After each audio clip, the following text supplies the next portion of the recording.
Let's mic history को जानो।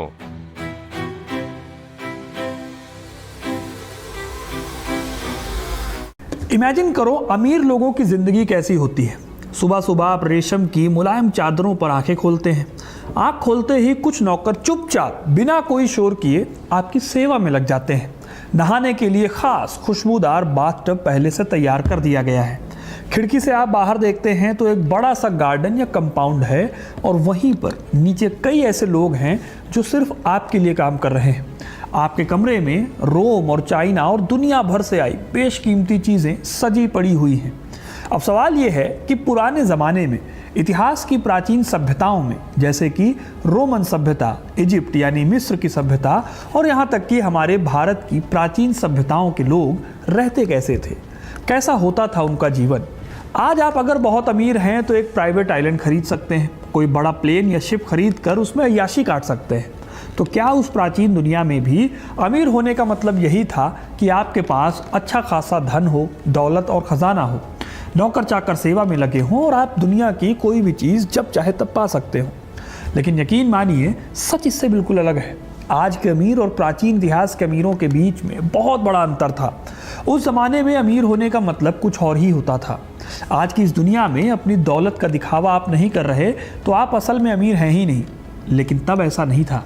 एक ऐसी दुनिया थी जहां अमीर लोग अपनी दौलत से सिर्फ ज़मीन नहीं बल्कि पूरी की पूरी सोसाइटी खरीदने का काम करते थे। तो आज मैं आपको ले चल रहा हूं इतिहास के उस अनछुए पहलू की ओर जहां की कहानी कोई नहीं बताता।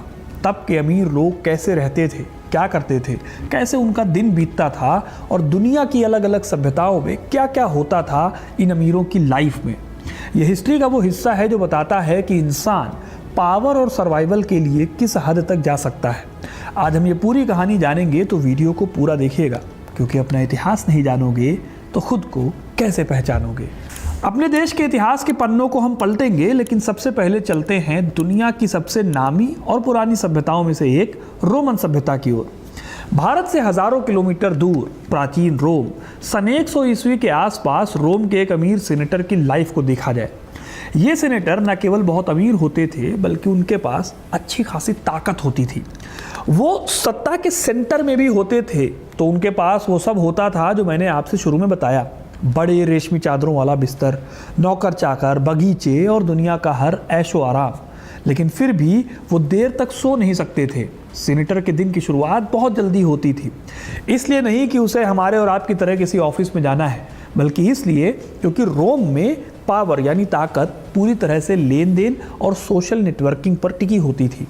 हर सुबह सूरज निकलने से पहले ही उस सीनेटर के घर के बाहर सैकड़ों लोगों की भीड़ जमा होती थी। सुबह के अनुष्ठान को सलूटेशियो कहा जाता था। ये वो लोग थे जो किसी न किसी रूप में उस सीनेटर के पैसों या उसके पॉलिटिकल इन्फ्लुएंस पर डिपेंड करते थे। सीनेटर अपने महंगे सफ़ेद ऊनी टोगा पहनकर इस भीड़ के बीच से गुजरता था। वो किसी छोटे राजा की तरह लोगों की फरियाद सुनता, उनसे वादे करता और बदले में उन्हें खाने की टोकरी या कुछ सिक्के देता था। इसे स्पोर्टुला कहते थे। अब आप इसको वैसे भी समझ सकते हैं जैसे आज के कुछ नेता जनता दरबार लगाते हैं, लेकिन तब और आज में अंतर ये है कि तब ये दरबार हर दिन का काम होता था। मतलब कि अगर आप उस दौर के एक बड़े सीनेटर हैं तो आपके घर के बाहर रोज़ सुबह हज़ारों लोग सिर्फ आपको गुड मॉर्निंग बोलने आते थे। आप इसे आज के दौर का सोशल मीडिया फॉलोइंग समझ लीजिए। हालांकि तब ये फॉलोइंग बताती थी कि आपकी पॉलिटिकल हैसियत क्या है। अब ये लाइफस्टाइल हमारे प्राचीन भारत के अमीरों के रहन सहन से अलग कैसे है वो भी आपको आगे पता चलेगा। लेकिन पहले ज़रा इनके परिवार की ज़िंदगी भी देखिए। जब सीनेटर अपने जनता दरबार में लगा होता था तो उसकी वाइफ यानी पत्नी का काम अलग कार्यक्रम चल रहा होता था। आमतौर पर इनकी वाइफ भी बहुत अमीर परिवारों से ही आती थी। तो सुबह होते ही सबसे पहले इन पत्नियों की दासियां उनके बालों और मेकअप के काम पर लग जाती थी। उस ज़माने में रोम में हेयर स्टाइल सबसे इम्पॉर्टेंट चीज़ होती थी। इससे भी आपकी हैसियत पता चलती थी। नए नए फैशन के हिसाब से बालों को घुंघराला बनाना, उनकी अलग अलग स्टाइल बनाने का काम घंटों तक चलता था। इस काम के लिए खास दासियां रखी जाती थी। लेकिन अगर हम ज़रा रोम से आगे और एंशंट इजिप्ट की तरफ यानी मिस्र की तरफ जाएं तो यहाँ न्यू किंगडम के अमीरों की सुबह भी किसी थिएटर से कम नहीं थी। उनको सुबह सुबह बहुत सारा मेकअप करके तैयार होना पड़ता था। यहाँ ये भी जान लीजिए कि उनके लिए मेकअप सिर्फ खूबसूरती नहीं बल्कि एक धार्मिक ज़रूरत भी होती थी। बेबीलोन के हर अमीर इंसान का अपना एक पर्सनल भगवान होता था, एक ऐसा देवता जिसे खास तौर पर उस परिवार की रक्षा के लिए असाइन किया गया था। इस पर्सनल भगवान का इकलौता काम डिवाइन ब्यूरोक्रेसी यानी देवताओं के सिस्टम में अपने क्लाइंट का फ़ायदा देखना था। अगर उस मर्चेंट के व्यापार में कोई नुकसान हुआ तो वो इसे बाजार की मंदी नहीं मानता था, वो मानता था कि उसका पर्सनल भगवान शायद अपनी ड्यूटी से गायब है। इसका सलूशन था मंदिरों में और ज़्यादा पैसे दान करना और महंगे जानवरों की बलि देना। अब ये बात हमारे प्राचीन भारत के अमीरों से काफ़ी मिलती जुलती थी, इस पर अभी मैं आगे बताता हूँ। लेकिन इजिप्ट के इन अमीरों का असली पावर प्ले उनके शरीर या कपड़ों से नहीं होता था बल्कि उस जगह से होता था जिसे वो अपना घर कहते थे। एक ऐसा घर जो रहने के लिए बनाया ही नहीं गया, जिसे बनाया गया था दूसरे लोगों को डराने के लिए।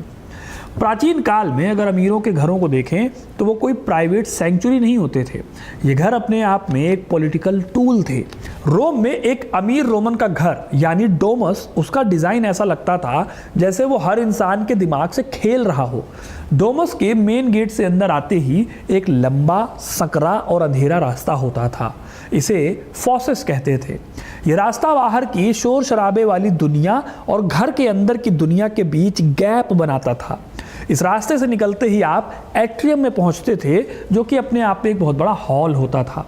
यहाँ छत से सीधी धूप आती थी जो एक मार्बल के बने पूल पर गिरती थी। इस पूरे हॉल की खासियत थी कि आपकी आंखें चौंधिया जाए और घर के मालिक की ऊंची हैसियत का आपको अंदाज़ा लग सके।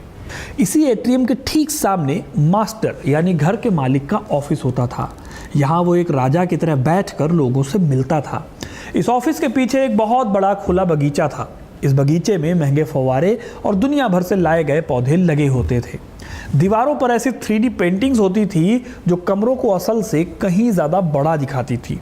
लेकिन इसी घर का एक हिस्सा वो भी होता था जहाँ खिड़की नहीं होती थी, छोटे छोटे सेल होते थे। यहाँ पर इस घर के गुलाम सोते थे।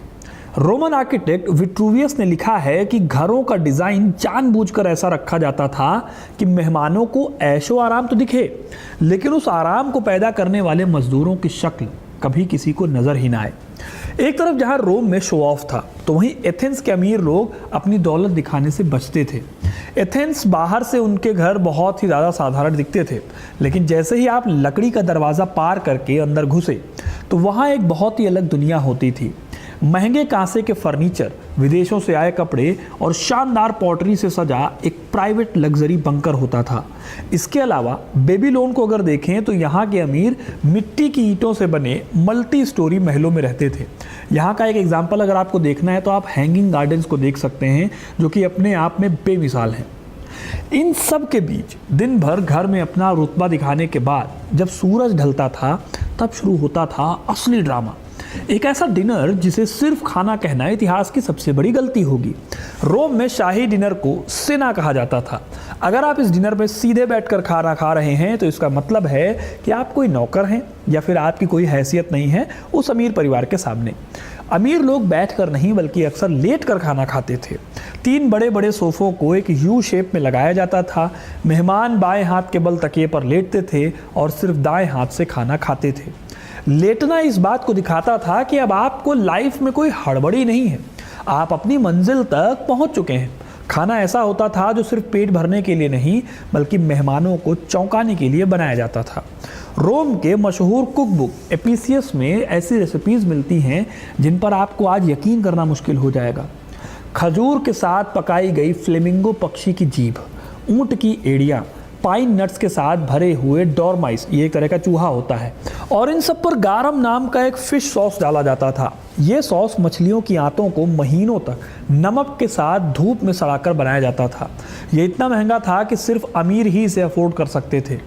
नीरो के टाइम के लेखक पेट्रोनियस ने अपनी किताब सटायरिकॉन में ट्रिमोल्कियो नाम के एक अमीर आदमी के डिनर का जिक्र किया है। उस डिनर में एक पूरा भुना हुआ सूअर लाया जाता है और जब उसे काटा जाता है तो उसके अंदर से जिंदा चिड़िया उड़कर पूरे कमरे में फैल जाती है। इसके अलावा खाने के साथ परोसी जाने वाली शराब अपने आप में एक अलग सोशल गेम था। रोमन अमीर अपनी वाइन को सालों तक स्टोर करते थे और उसे सर्व करने का एक सख्त नियम था। सबसे अच्छी और महंगी वाइन सबसे वीआईपी मेहमानों को दी जाती थी। जो मेहमान थोड़े कम रुतबे वाले होते थे उन्हें सस्ती वाइन में पानी मिलाकर दिया जाता था। एक ही टेबल पर बैठे अलग अलग लोगों को उनके अपने स्टेटस के हिसाब से अलग अलग शराब मिलती थी। सबसे अजीब बात यह है कि यह बात लगभग सबको पता होती थी, लेकिन उन्हें इस अपमान को भी सहना होता था। इसी जगह पर अगर आप एथेंस के अमीरों को देखो तो यहाँ डिनर खत्म होने के बाद सिंपोजियम शुरू होता था। सिंपोजियम में एक आदमी को वाइन का मास्टर चुना जाता था।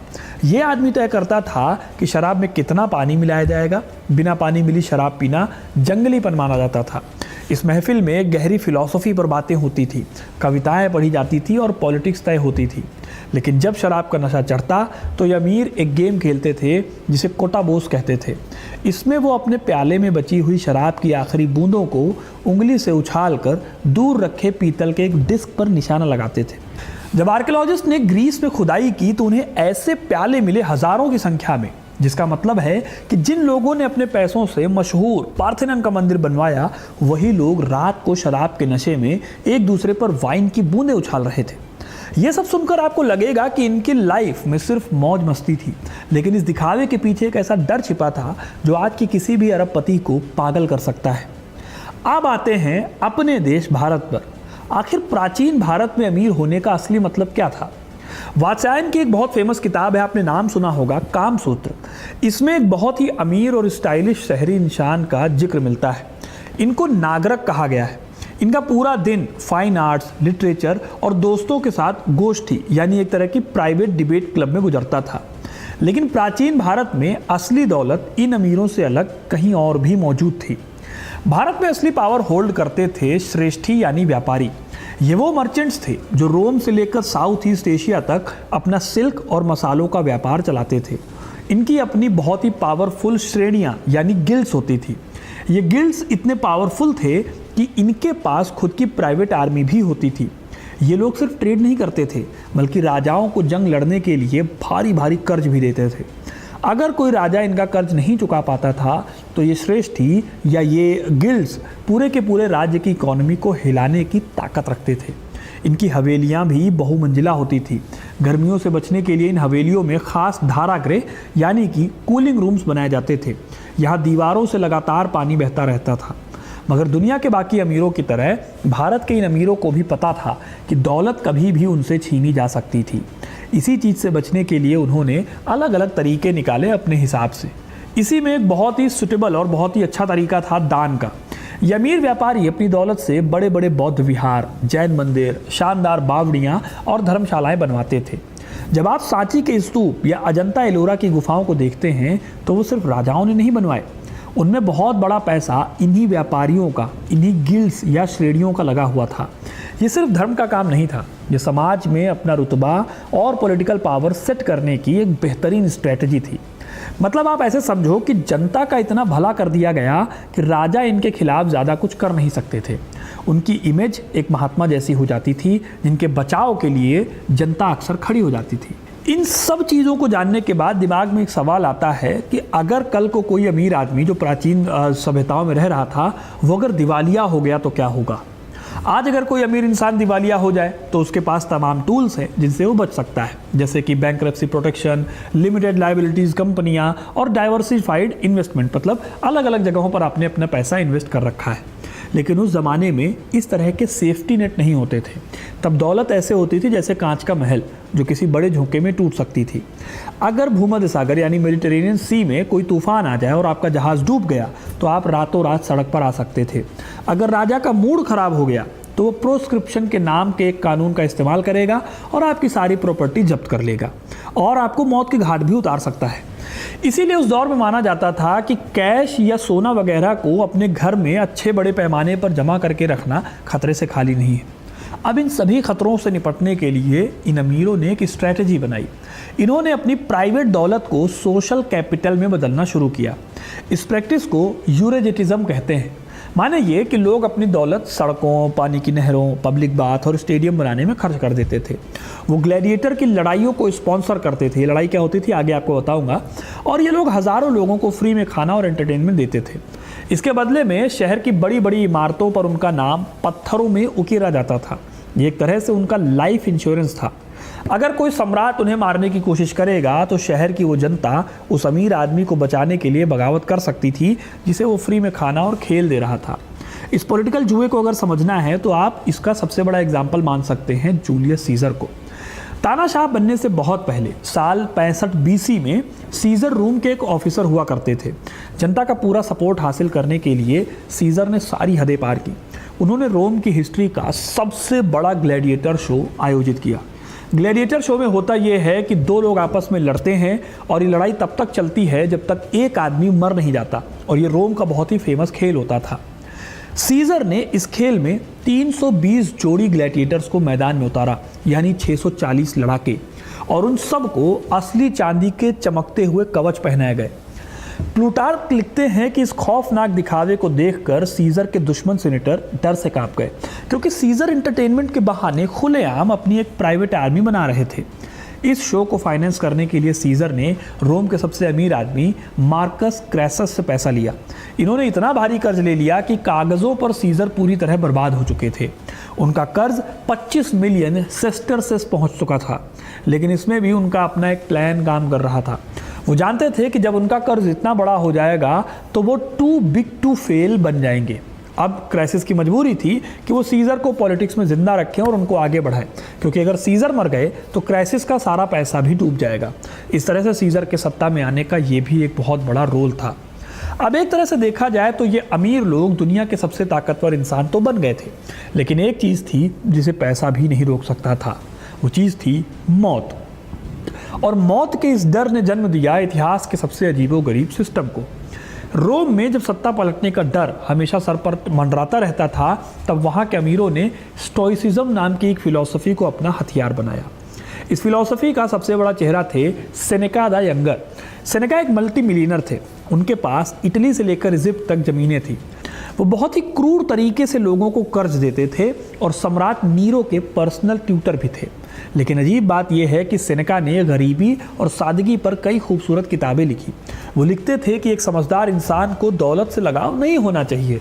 उसे हफ्ते में कुछ दिन सूखी ब्रेड खाकर और फटे कपड़े पहनकर गरीबी की प्रैक्टिस करनी चाहिए।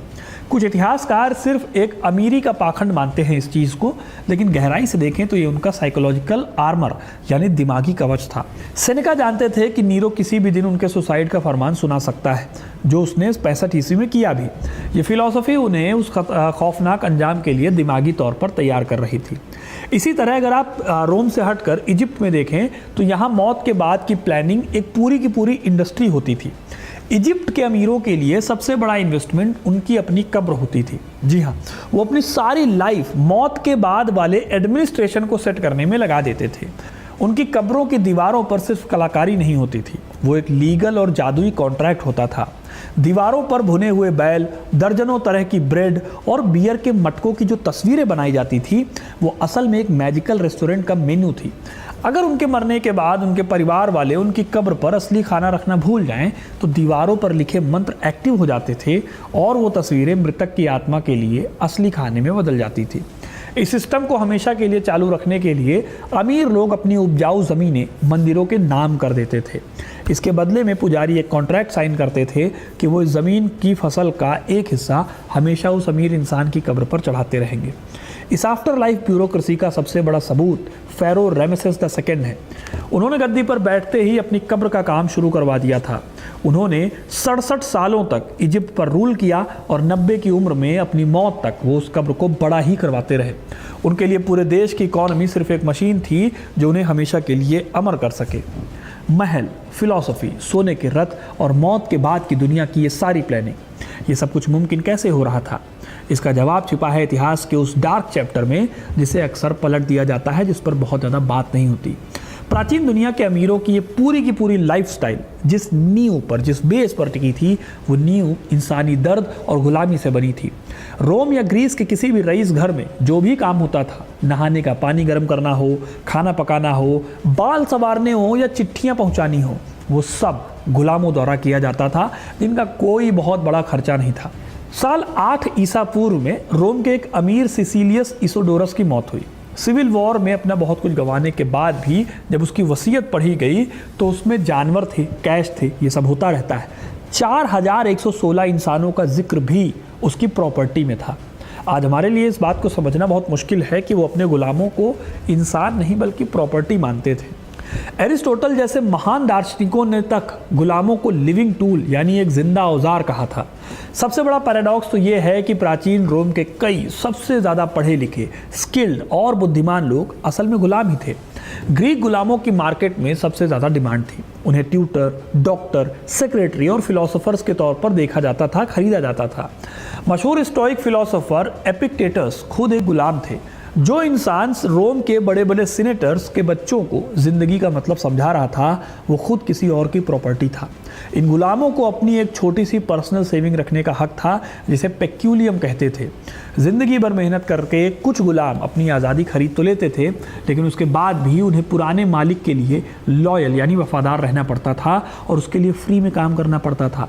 इन गुलामों की ज़िंदगी की कोई कीमत नहीं थी। जब कोई एथलीट या ग्लैडिएटर अखाड़े में लड़ कर आता था तो उसके शरीर पर लगे तेल, पसीने और धूल को साफ करने के लिए एक दासी स्ट्रिजिल नाम के टूल का इस्तेमाल करती थी।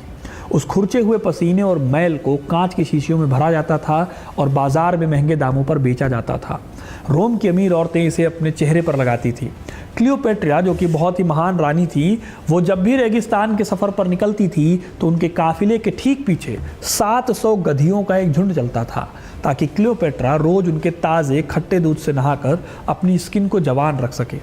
ये सारा काम, ये सारी सप्लाई वो लोग ढो रहे थे जिनका इतिहास में कोई नाम नहीं है।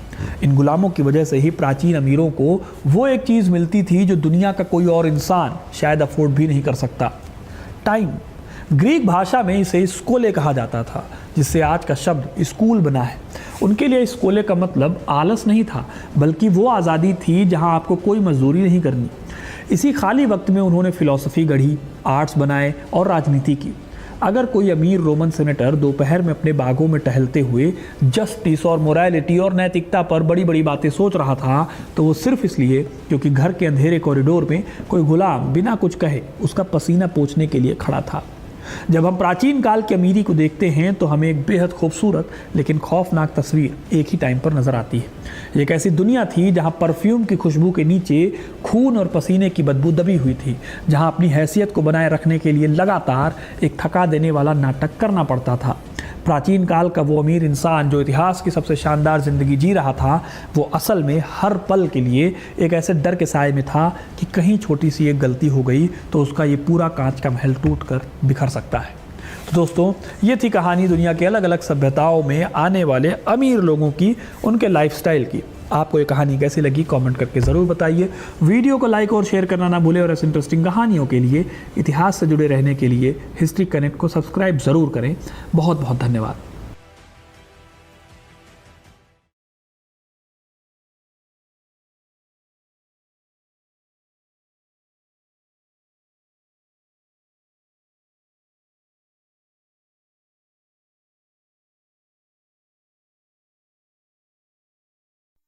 आप सुन रहे थे let's mind more than radio.